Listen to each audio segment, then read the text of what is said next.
तिकडे बंगालमध्ये तृणमूल काँग्रेसला मोठा धक्का बसलाय। 20 खासदारांनी थेट वेगळा गट स्थापन केलाय आणि आता महाराष्ट्रातही ऑपरेशन टायगरच्या वावड्या उठतायत। शिवसेना उद्धव ठाकरे पक्षाचे खासदार एकनाथ शिंदेच्या संपर्कात असल्याच्या अफवांना उधाण आलंय। याच पार्श्वभूमीवर पक्षप्रमुख उद्धव ठाकरेंनी रविवारी तातडीनं मातोश्रीवर सगळ्या खासदारांची बैठक बोलावली, पण या बैठकीत 9 पैकी फक्त 4 खासदार हजर राहिले अशी माहिती आहे। त्यामुळे आता राजकीय वर्तुळात वेगवेगळ्या चर्चांना उधाण आलंय। पडद्यामागे नेमकं काय काय घडतंय सगळं सविस्तर समजून घेऊ। मातोश्रीवर रविवारी अचानक हालचाली वाढल्या। निमित्त होतं उद्धव ठाकरेंनी बोलावलेल्या खासदारांच्या बैठकीचं। लोकसभा निवडणुकीनंतर दर महिन्याला होणारी ही रुटीन मीटिंग असल्याचं सांगितलं जातंय। तरी पडद्यामागे ऑपरेशन टायगरची जोरदार चर्चा सुरू आहे। पण जेव्हा बैठक सुरू झाली तेव्हा अनेकांच्या भुवया उंचावल्या, कारण 9 खासदारांपैकी प्रत्यक्ष मातोश्रीवर फक्त 4च चेहरे दिसत होते। मुंबईतील खासदार वगळता मराठवाडा आणि विदर्भातील खासदारांची अनुपस्थिती स्पष्ट जाणवत होती। त्यामुळे ठाकरेंचे खासदार खरंच नॉट रिचेबल आहेत की काय अशी शंका उपस्थित केली जाऊ लागली। पण विषय इथंच संपला नाही, कारण या सगळ्या खासदारांचे गैरहजर असण्याचे कारण आता समोर आलेले आहेत। प्रत्यक्ष हजर असणाऱ्यांमध्ये अनिल देसाई, राजाभाऊ वाजे, संजय दीना पाटील आणि अरविंद सावंत हे 4 शिलेदार मातोश्रीवर होते। पण उरलेले 5 खासदार कुठे गेले हा प्रश्न अनेकांना पडला होता। पण या आता सगळ्या प्रश्नांची उत्तरं संजय राऊत यांनी दिली आहेत आणि त्यांनी या बैठकीची इनसाइड स्टोरी मीडिया समोर मांडली आहे। ओमराजे निंबाळकर यांचे चिरंजीव हे पुण्याच्या दीनानाथ मंगेशकर इस्पितळामध्ये ॲडमिट आहेत, त्यांच्यात उपचार सुरू आहेत। तिथून ओमराजे उपस्थित राहिले। त्यानंतर आमचे भाऊसाहेब वागचौरे यांच्या पत्नी आजारी आहेत, त्या शिर्डीच्या दवाखान्यातून त्यांनी सहभाग मीटिंगमध्ये ते राहिले। त्यानंतर आमचे अष्टीकर नागेश, तिथे एक निवडणूक आहे, त्यांचे जे चिरंजीव आहेत ते विधान परिषदेचे उमेदवार आहेत अष्टीकरांचे, त्यात ते बिझी आहेत। अष्टीकरांनी तिथून भाग घेतला।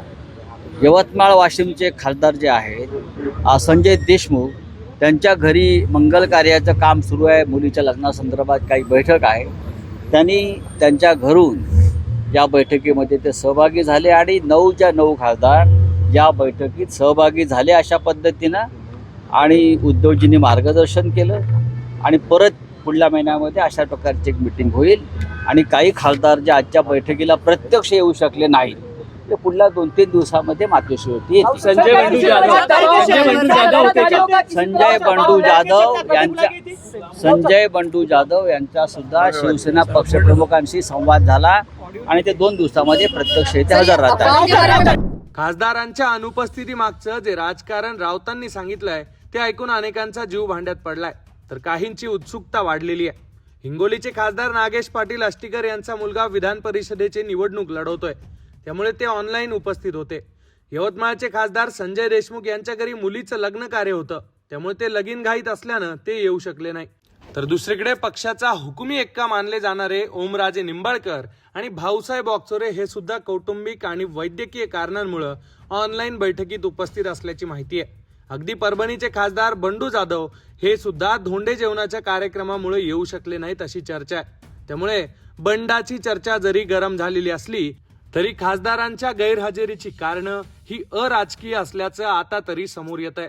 या सगळ्या चर्चांनंतर नागेश पाटील अष्टीकर नेमकं काय म्हणालेत ते ऐका। आपल्याला माहिती आहे की माझा मुलगा कृष्णा पाटील अष्टीकर हे या निवडणुकीमध्ये उभा आहे आणि माझी आत्ताच थोड्या वेळापूर्वी उद्धव साहेबांची सुद्धा व्हिडिओ कॉन्फरन्सवर बोलणं झालं आणि साहेबाला चांगल्या प्रकारे माहिती आहे की मी कोणी अडचणीत आहे ती।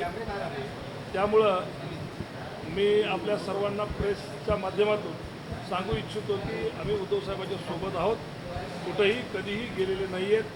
आज जुनैनकरण असल्यामुळं आणि मी ते पण सांगितलं होतं साहेबाला की यावंच लागत असेल तर मी हे निवडणूक सोडून सुद्धा येऊ शकतो, पण साहेबाचाच आदेश होता की तुम्ही थांबा, ते आटपून घ्या, आटपून घेतल्याच्या नंतर मी निश्चित साहेबाकडे जाणार।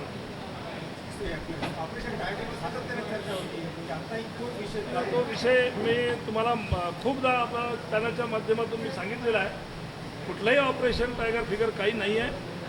हे उगाच काहीतरी कुठेतरी वल्गना आणि असं झालेलं आहे. काही कुठलंही टायगर ऑपरेशन नाही आहे. नागेश आष्टीकरांपाठोपाठ आमदार कैलास पाटील यांनी सुद्धा विरोधकांना टोला लगावलाय. लोकसभा निवडणुकीपासूनच ऑपरेशन टायगरच्या चर्चा रंगवल्या जात आहेत, पण त्यात काडीचाही दम नाहीये. आम्ही 2022 मध्ये उद्धव ठाकरेंसोबत राहण्याचा अंतिम निर्णय घेतलाय असं सांगत कैलास पाटील यांनी आपली निष्ठा अजूनही कायम असल्याचं सांगितलंय. त्यामुळे एकूणच ही सगळी परिस्थिती पाहता विरोधकांकडून कितीही ऑपरेशन टायगरच्या चर्चा सुरू असल्या तरी ठाकरेंच्या खासदारांनी आम्ही सगळे एकत्रच आहोत हा मेसेज देण्याचा प्रयत्न केलाय. पण खासदारांच्या ऑनलाईन उपस्थितीची चर्चा मात्र राजकीय वर्तुळात सुरू आहे. आता हे 5 खासदार 2 दिवसात मातोश्रीच्या उंबरठ्यावर प्रत्यक्ष येणार का हे पाहणं महत्वाचं असणार आहे. या सगळ्या घडामोडींबद्दल तुम्हाला नेमकं काय वाटतंय ते कमेंट बॉक्समध्ये नक्की लिहा आणि अशाच राजकीय घडामोडी जाणून घेण्यासाठी लोकमत पाहत रहा.